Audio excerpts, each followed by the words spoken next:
everybody, it's Alison here. My YouTube channel is Pilates Leeds, and this is a little clip about internal rotation of the hip or the legs, what it is, why it's important, and what to do if it's a bit lacking. So this is what it is there. Internal rotation of the leg, external rotation of the leg. Turn in, turn out. So the leg does lots of amazing things, and that's just two of them. Here are some more. It goes out, hip adduction, hip flexion, hip abduction, and hip extension. I'm not going far at the back, but it's leg back. But crucially, the body normally blends all of those movements. And this is important for internal rotation because it's often hidden. So it's an important part of walking and running and lots of our movements, but we don't see it. If internal rotation is lacking, or rather if internal rotation at the hip or at the leg is lacking, the body will find it or attempt to find it from somewhere else. So that could be down in the knee, which will over-roll, or down in the ankle or the arch, which will overly round in. They need to move, but they can become excessive if the movement is lacking here. Other people will go upstream and tend to push the pelvis and the lower back forwards to substitute for internal rotation. So here are the exercises to give you more internal rotation. In the classical repertoire and even the sort of mainstream day-to-day Pilates repertoire now, there isn't a lot of exercises that use internal rotation. So certainly I use some of these in my classes regularly. Anyway, the first one, you're going to lie down on your back. And this is the gentlest.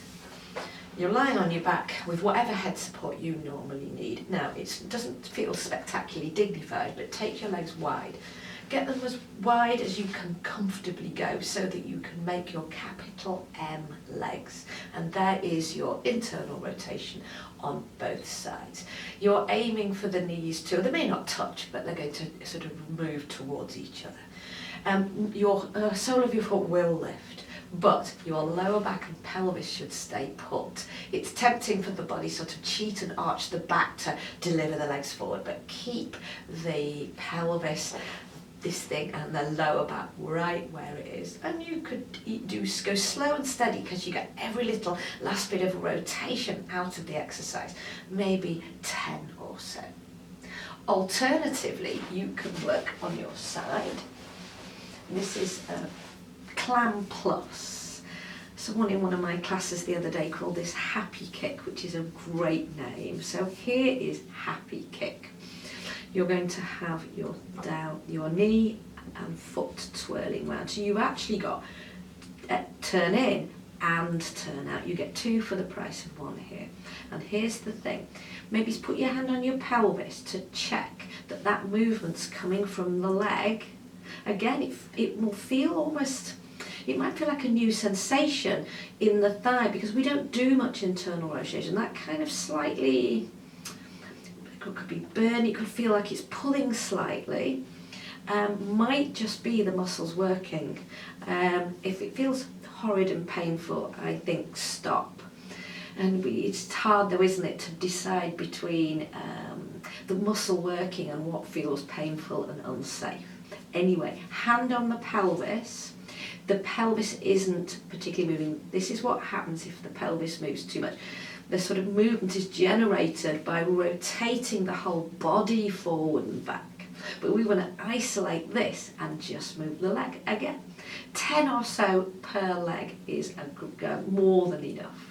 So you've got your hands to support you. You're straight-ish in the back. We don't need to be too worried about this position, but you don't want to be rounded back. See where my shoulders are there. So press press the floor away with your hands and have a little bit of openness in your lower back. To be honest, actually, shall I demonstrate? You could probably lean against the surface. Well, you could do it like this as well.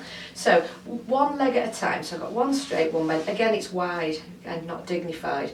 And there's that internal rotation. And you can actually use, it's a little bit less passive. You can actually use the floor to drive more movement. You can do two legs at once, but it's easier to control if you just do one. If you don't have a wall, here is what it looks like. And like with the previous one, well, both ones, it's not pelvis. I teach this, pelvis knee rolls, great little exercise, but we're having the pelvis out of the equation and just the leg moves. Again, 10%. So the last exercise is what's known as an isometric exercise, and it's one where there's force applied in the muscle and there's work generated, but there's no movement going on. Imagine a dumbbell there. On my bicep muscle here, I'm moving the arm and the force, my muscles are shortening, concentric work. I'm holding the dumbbell and there's work going on, but there's no change in shape, isometric.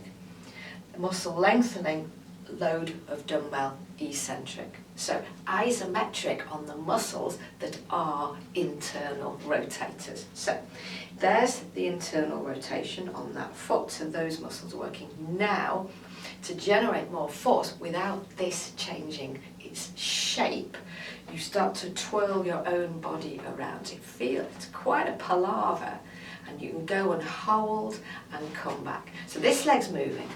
But these muscles, these muscles are just working all the time. So there's more force, more work, but they're neither lengthening nor shortening. I look a bit weird, don't I? It's really quite hard to do.